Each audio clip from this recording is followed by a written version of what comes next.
নায়িকারা যেগুলো ইয়াদ দেয়, যেরকম সার্কেস্কেল সাবানটা, সারাপটা, বড়ি সারাপটা, বিভিন্ন প্রকারের যখন নতুন নতুন কোম্পানি কোনো জিনিস আবিষ্কার করে, তখন প্রথমে কোনো নায়ক বা নায়িকাকে ধরা হয়, তোমাকে এত লক্ষ টাকা দেওয়া হবে, তোমাকে এত কোটি টাকা দেওয়া হবে, আমার এই মালটাকে, আমার এই ফ্যাক্টরির এই সামানটাকে তোমাকে প্রচার করে দিতে হবে। করে না? সালমান খানেরা করে, শাহরুখ খানেরা করে, অজয় দেবগানেরা করে, বিভিন্ন নায়ক নায়িকা যারা রয়েছে তারা ইয়াদ দেয়। এবং লাক্স সাবানে আমরা দেখতে পাই না, ওরা দেখায় কিভাবে সাবানটা আমরা নিজের শরীরে মাখতে গেলে আমরা যত্নবান থাকবো, আর নিজের শরীরের আবর্জনাকে আমরা দূরে সরিয়ে রাখবো। সেই জিনিসগুলোকে আমরা বিশ্বাস করে নিয়েছি, সে সার্ফেসকেল সাবানটাকে আমরা বিশ্বাস করে নিয়েছি, আমরা লাক্স সাবানটাকে বিশ্বাস করে নিয়েছি, আমরা ডিটল সাবানটাকে বিশ্বাস করে নিয়েছি। কিন্তু 1400 বছর আগে, 1500 বছর আগে রাসূলুল্লাহ সাল্লাল্লাহু আলাইহি ওয়াসাল্লাম যেগুলো ফর্মুলা দিয়ে গিয়েছেন, যেগুলো ইয়াদ দিয়ে গিয়েছেন, সেই ইয়াদগুলোকে আমরা নিজের প্রতিটি ক্ষেত্রে বাস্তবায়ন করতে পেরেছি? কখনোই পারি না।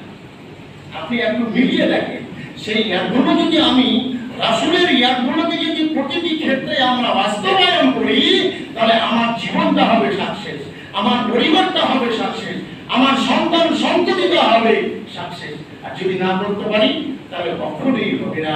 আপনার সমাজে মুখ কালো হয়ে যাবে, আপনাকে সমাজের লোক খারাপ মনে ভাববে, আপনাকে সমাজের লোক নামাজি হতে গেলেও আপনাকে ভালো নজরে দেখবে না, যেহেতু আপনি আদর্শবান সন্তান সন্ততিকে গড়ে তুলতে পারেন। প্রথমে 1 নম্বর ফর্মুলা হচ্ছে কি? আল্লাহ রাসূল বলছেন, শুনুন, আল্লাহ রাসূল কি বলছেন? তুনকাহুল মারাতুল আরবাঈন। আল্লাহ রাসূল বলছেন, হে আমার উম্মতেরা, হে আমার উম্মত বর্গরা, যখন তোমরা বিয়ে করতে যাবে কোন সন্তান, কোন কন্যা সময়েকে, কোন মহিলাকে যখন তোমার স্ত্রী হিসাবে তুমি গ্রহণ করতে যাবে, আল্লাহ রাসূল বলছেন, তুনকাহুল মারাতুল আরবাঈন। ওই মহিলাটির মধ্যে তোমরা 4টা গুণ দেখো, ওই মহিলাটার মধ্যে 4টা জিনিস তোমরা খুঁজে দেখো। যদি ওই মহিলার মধ্যে তোমরা 4টি গুণ পেয়ে নাও, রাসূল বলছে, তাহলে ওই মহিলাটাকে তোমরা প্রাধান্য দিয়ে ওই মহিলাটাকে তোমরা স্ত্রী হিসাবে গ্রহণ করে নাও। 4টা জিনিস দেখতে বলছি। শুধু বিয়ে করলে হবে না। আমার 25 বছর বয়স হয়েছে বলে আমাকে বিয়ে করতেই হবে, আর বিয়ে করতে গেলে আমি রাসূলের ফর্মুলাকে মেনে চললাম না, তাহলে আপনার আমার আদর্শবান পরিবার কখনো তৈরি হতে পারে না। রাসূল জন্য বলছেন, তুমি আগে 4টা জিনিস দেখে নাও। কি? প্রথমে আল্লাহ রাসূল বলছেন, ওয়ালি মালেহা, ওই মহিলাটা মাওলানা আছে কিনা তুমি দেখে নাও। তারপরে বলা হচ্ছে, ওয়ালি হাসাবিহা, ওর বংশধরটা কেমন তোমরা দেখে নাও। তারপর আল্লাহ রাসূল আবার বলছেন, ওয়ালি জামালেহা, ওই মহিলাটার মধ্যে সৌন্দর্য আছে কিনা, ওই মহিলাটা দেখতে কেমন, ওর গঠনটা কেমন তোমরা আগে দেখে নাও। তারপরে আল্লাহ রাসূল বলছেন, ওয়ালি দীনহা, ওই মহিলাটার মধ্যে ইসলামী জ্ঞান আছে কিনা, কোরআনের শিক্ষা আছে কিনা, হাদিসের শিক্ষা আছে কিনা, এইগুলো তোমরা আগে দেখে নাও। দেখার পর ওই মহিলাটাকে তোমরা বিয়ে করে নিয়ে এসো। আমরা আজকে মনস্থায়ী জীবনে বেশি কি বুঝি? মহিলাটা দেখতে সুন্দর কিনা, দেখতে কেমন, এটা দেখছি আমরা। কিন্তু আল্লাহ রাসূল বলছেন, আগে তুমি ওটাকেই প্রাধান্য দাও। কোনটাকে? ওয়ালি দীনহা, যার মধ্যে কোরআনের শিক্ষা রয়েছে, যে একজন কোরআনের হাফেজা, যে একজন আলেমা, যে একজন মক্তবে পড়তে গেলে সমস্ত কোরআনকে শুদ্ধভাবে পড়তে পারে, নামাজের সমস্ত দোয়া যে মহিলাটি জানে, ওই মহিলাকেই তোমরা প্রাধান্য দাও। যদি না দাও তাহলে কি হবে? আল্লাহ রাসূল বলছেন, ওই মহিলাটাকে তোমরা প্রাধান্য দিলে না। ওয়ালি দীনহা, আমি বললাম দিনদারিতা থেকে নিয়ে এসো, তোমরা সেটাও মানলে না। আল্লাহ রাসূল বলছেন, ফাজফুর বিযাতিদ দীন, তুমি কিন্তু ধ্বংস হয়ে যাও, তুমি কিন্তু ধূলিসাৎ হয়ে যাও, তুমি কিন্তু মিটে যাও, তোমার হাতগুলো ধূলিসাৎ হয়ে যাও। কেন? তো আল্লাহ রাসূল বললেন যে এত সুন্দর একটা মহিলাকে, তার মধ্যে আলেমা পেলে, কোরআনের হাফেজা পেলে, ইসলামী শিক্ষা পেলে, পাওয়ার পরে ওই মহিলাকে তোমরা প্রাধান্য দিলে না। আল্লাহ রাসূল বলছেন, তারে বাতিয়ারা, তোমার হাতগুলো ধূলিসাৎ হয়ে যায়, তুমি ওই মহিলাটাকে প্রাধান্য দিলে না। যদি আমি একটা মহিলার পরিস্থিতি গিয়ে 4টা জিনিস দেখতে বলা হয়েছে। প্রথমে বলা হলো ওই মহিলাটার মধ্যে মাখন আছে কিনা, যদি ওটাও আমি না পাই, দ্বিতীয় নম্বরে আল্লাহ রাসূল বলছেন ওয়ালি হাসাবিহা, ওই মহিলাটির মধ্যে তোমরা বংশটা দেখো, তার বংশ কেমন, বংশ কেন দেখতে বলা হলো? একটা পরম্পরা রয়েছে, একটা মহিলা যখন 30 থেকে 35 40 বছর তার বয়স হয়ে যায়, ওর ধরনটা কিন্তু তার মায়ের মতো হয়ে যায়, ওর ধরনটা কিন্তু পিসির মতো হয়ে যায়, ওর ধরনটা কিন্তু মাসিদের মতো হয়ে যায়। ওইজন্য আল্লাহ রাসূল বলছেন ওয়ালি হাসাবিহা, ওই মহিলাটাকে আগে দেখো তার বংশটা কেমন, তার বংশের মহিলারা কেমন বাচ্চা দেয়, তাদের আখলাক কেমন, তাদের চরিত্র কেমন, তারা মানুষের সাথে কেমন করে মিশে, ওই জিনিসগুলো তোমরা আগে দেখে নাও, ওটা দেখতে পারো। তারপর হচ্ছে বলে জামালিহা, সৌন্দর্য দেখো, কিন্তু তুমি ধন দৌলত পেলে না, সৌন্দর্য পেলে না, তারপরে তুমি ওর বংশধরও ভালো পেলে না, কিন্তু ইল্লা কি পেলে? ওর মধ্যে ইসলামিক জ্ঞান রয়েছে। একজন মাহাদের শিক্ষিকা মহিলা, সে মাহাদের আলিম লেখাপড়া করে, সে মসজিদে ডেলি আসে, সে একজন ভালো লেখাপড়া করতে পারে। আল্লাহ রাসূল বলছেন ওই মহিলাকেই তোমরা প্রাধান্য দাও, ওকেই তোমরা স্ত্রী হিসাবে গ্রহণ করো, তাহলে তোমার আদর্শবান পরিবার তৈরি হবে, তোমার সন্তানগুলো সুন্দর সুন্দর তৈরি হবে। আমি দেখতে পাই না অনেক সময় অনেক টিচারেরা বলে, প্রাইমারি টিচার হোক, কোন মিশনের টিচার হোক, কোন মক্তবের টিচার হোক, ওরা বলে না দাদা আপনার মেয়েটা পড়তে খুব ভালো, বলে না দাদা আপনার ছেলেটা পড়তে খুব ভালো। কেমন করে ভালো হলো? আপনাকে একটু ছানবিন করতে হবে। প্রথমে আমি প্রাইমারিতে অ্যাডমিশন করিয়ে দিলাম, 5 বছর 7 বছর বয়স হতে গেলে আমি মক্তবে একটা কায়দা ভরিয়ে পাঠিয়ে দিলাম, কিন্তু মক্তবের মাওলানা সাহেব সার্টিফাই দিচ্ছে, এটা কি ডকুমেন্ট হিসাবে এটা প্রমাণ করে দিচ্ছে আপনাকে যে আপনার মেয়েটা পড়তে ভালো, আপনার ছেলেটা পড়তে ভালো। কিসের জন্য হলো? আপনাকে দেখতে হয় জন্য রবীন্দ্রনাথ ঠাকুর তার প্রজাকে, তার ছাত্রদেরকে জিজ্ঞাসা করেছিল কি পৃথিবীর মধ্যে সবথেকে বড় ইউনিভার্সিটি কোনটা, পৃথিবীর মধ্যে বিশ্ববিদ্যালয় কোনটা? প্রজারা প্রশ্নের উত্তরে বলেছিল কি আলিগড় ইউনিভার্সিটি, কেউ বলেছিল জামে মিল্লাহ ইউনিভার্সিটি, কেউ বলেছিল গৌড়বঙ্গ ইউনিভার্সিটি, কেউ বলেছিল আলিয়া বিশ্ববিদ্যালয় ইউনিভার্সিটি। এইগুলো বিভিন্ন মত তারা প্রকাশ করেছিল, কিন্তু বিশ্বকবি রবীন্দ্রনাথ ঠাকুর বলেছিলেন না, ভারতবর্ষের মধ্যে তথা সারা পৃথিবীর মধ্যে সব করতে বিশ্ববিদ্যালয় হলো কোনটা, বড় ইউনিভার্সিটি হলো কোনটা? একজন মা, একজন দ্বীনি শিক্ষা মা, একজন আদর্শবান মা, সেই হচ্ছে সারা পৃথিবীর সব থেকে বড় বিশ্ববিদ্যালয়।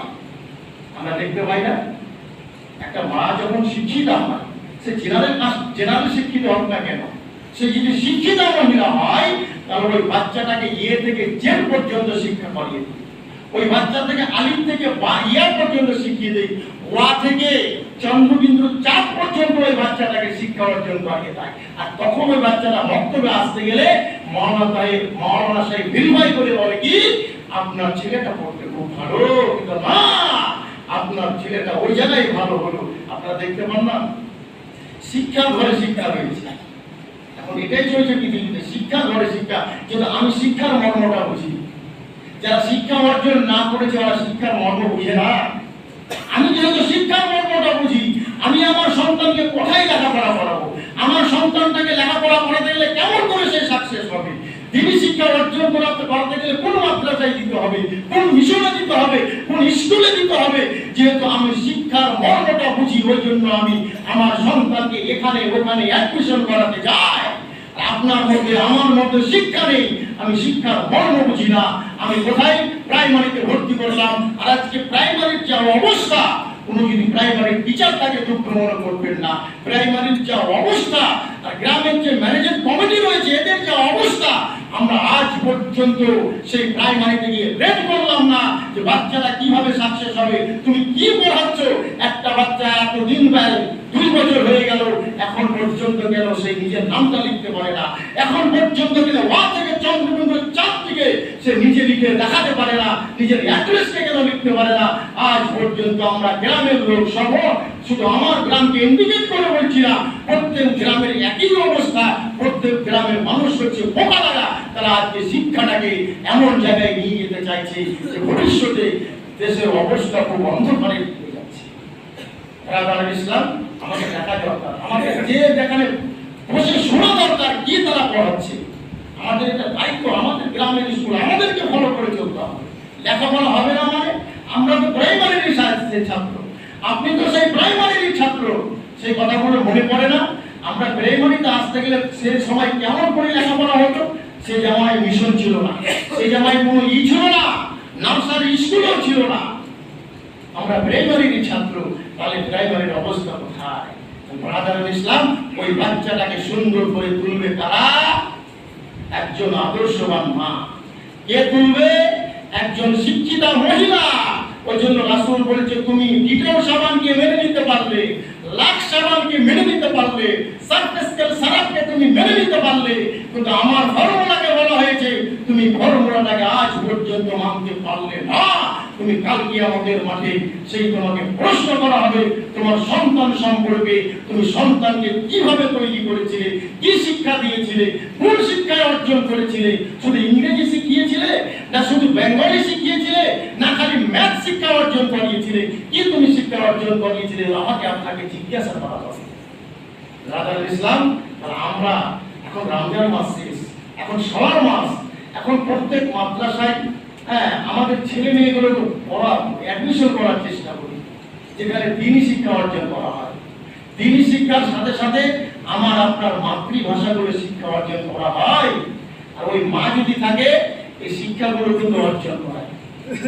একজন দ্বীনি মা থাকলে কি শিক্ষা অর্জন করায়?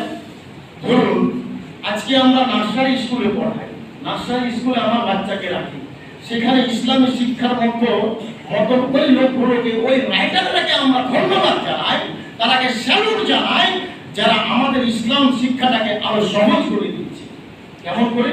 আমরা প্রাইমারিতে বলতাম অ থেকে অজগর, আ থেকে আনারস, আশ্রয় থেকে ইঁদুর, ইভই থেকে আমরা ইগর পড়েছিলাম। কিন্তু আজকে মাদ্রাসার শিক্ষা, নার্সারি স্কুলের শিক্ষায় কি দেওয়া হয়?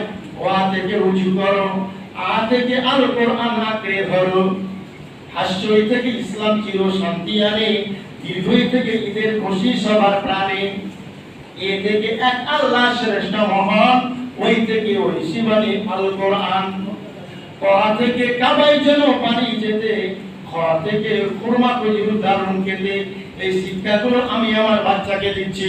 যখন নার্সারি স্কুল থেকে আমার বাড়িতে চলে আসলো, রাত্রিবেলায় আমার সন্তানকে বলি পড়তে বসো, পড়তে বসো। ওই বাচ্চাটা যখন আ থেকে আ থেকে আল কোরআনকে আঁকড়ে ধরো যখন বলে, তখন বাচ্চাটা মাকে কিন্তু প্রশ্ন করে ফেলে দেয়, ও আমার আম্মা জান, আ থেকে আল কোরআন আঁকড়ে ধরো মানে কি? আমি বুঝতে পারলাম না আল কোরআনটা কি।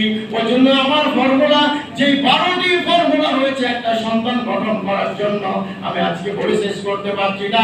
তাহলে ওই মহিলাটা যদি দ্বীনি শিক্ষা থাকে, তাহলে অবশ্যই অবশ্যই ওই মহিলাটা সেই বাচ্চার প্রশ্নের উত্তর দিয়ে দেবে। আল কোরআন মনে হচ্ছে আসমানি কিতাব, আসমানি কিতাব হলো চারখানা, তাওরাত, জবর, ইনজিল, কোরআন। তাহলে আল্লাহর রাসূলের উপরে যে কোরআনটা নাযিল হয়েছিল, সেই কোরআনটার নাম হচ্ছে আল কোরআন। তাহলে স্কুলে পড়ালো, নার্সারি স্কুলে পড়লো, পড়ার পরে হয়তো ধরতে পারলো না, মাস্টাররা হয়তো ভয়টাকে পড়িয়ে দিল, ধরতে পেরেন, ক্যাচ করছে না। বাড়িতে এসে মা যখন ভালো করে বিস্তারিত বুঝিয়ে দিল, ওই বাচ্চাটা ওই পড়াটাকে ক্যাচ করবে। ওর জন্য আমাকে আল্লাহ রাসূলের ফর্মুলাকে ফলো করে চলতে হবে। আজ থেকে এটা আপনি প্রতিজ্ঞা করুন, আমি যদি আমার বৌমাকে নিয়ে আসি, আমি যদি আমার স্ত্রীকে নিয়ে আসি, আমি যদি আমার বৌমাকে নিয়ে আসি, তাহলে প্রথমে ওটাকে প্রাধান্য দেব, ওই মহিলাটার মধ্যে দ্বীনি শিক্ষা আছে কি না, আছে কি না, আছে কি না। যদি ওই মহিলাটার মধ্যে দ্বীনি শিক্ষা না আসে, দ্বীনি শিক্ষা না থাকে, তাহলে ওই মহিলাটাকে আমরা ডিনাই করে দেব। ডিনাই করতে গেলে প্রত্যেক মানুষ যদি এটাকে মেনে চলে, শুধু আমার গ্রাম বলে বলছি না, বিভিন্ন সোসাইটির মানুষেরা যদি এটাকে ফলো করে চলে, অবশ্যই অবশ্যই আজকে আমরা আমাদের ছেলেমেয়েকে খেলাধুলায় 18-20 বছর কত বাড়িয়ে দিচ্ছি, কিন্তু ওই গার্জেনের প্রতি একটা মাথায় ভাব থাকবে কি, যে আমার বাচ্চাটাকে পড়াতে হবে, আমার বাচ্চাটাকে মাহাবে দিতে হবে, আমার বাচ্চাটাকে মাদ্রাসায় পড়াতে হবে, আমার বাচ্চাটাকে প্রতিদিন মক্তবে পড়াতে হবে। তাহলে তাদের মাথায় একটা দায়িত্ব পড়ে গেল। আপনার কেমন দায়িত্ব? উদাহরণস্বরূপ দেখুন না, আপনার ঘরে যদি 2টা মেয়ে সন্তান থাকে, আপনার মাথায় হিট হয়ে থাকে, আমাকে 1.5 লক্ষ টাকা লাগবে, ডিমান্ড হিসাবে 1 লক্ষ টাকা লাগবে, ডিমান্ড হিসাবে 1,75,00,000 লাগবে, একটা সুন্দর মডেলের বাইক দিতে হবে। আপনার মাথায় দায়িত্ব রয়েছে, আপনি কি করছেন? যে 500 টাকা দিনমজুর খেটে আপনি কামাচ্ছেন, ওর মধ্যে 300 টাকা আপনি কি করছেন, ব্যাংকে জমা করে দিচ্ছেন ভবিষ্যৎ বলে। কেন? আমার ঘরে একটা কন্যা সন্তান রয়েছে, আমার মায়ের একটা দায়িত্ব রয়েছে, তার বিয়ে দিতে হবে। আর এটা যদি প্রত্যেকে ফর্মুলাটা মেনে চলে, বলে দিনে হা